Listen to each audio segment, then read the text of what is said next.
আসসালামু আলাইকুম, ইয়াসমিন কিচেনে আপনাদেরকে স্বাগতম। আজ আমি বানিয়ে দেখাবো বাইম ট্যাংরা মাছের আলু ভুনা। হলুদ লবণ দিয়ে মাছগুলো মেখে সর্ষের তেল দিয়ে ভেজে নেব। ভাজা হয়ে গেলে মাছগুলো উঠিয়ে টুকরো করে রাখা এক বাটি আলু দিয়ে দেব।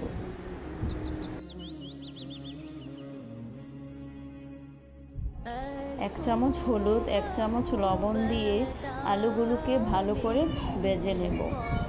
এবার আলুগুলো ভাজা হয়ে গেলে আলু উঠিয়ে নেব।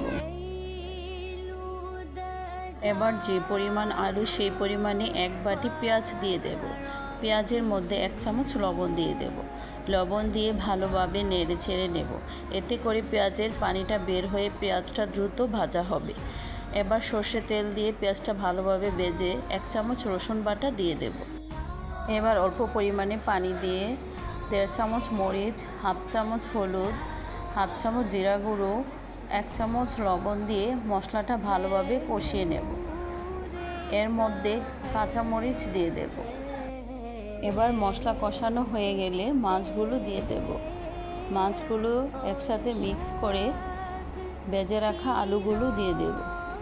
এবার এক বাটি পানি দিয়ে দেব। ঢাকনা দিয়ে ঢেকে কিছুক্ষণ রান্না করব। এবার ঝোলটা ঘন হয়ে আসলে লবণ টেস্ট করে চুলা থেকে নামিয়ে নেব।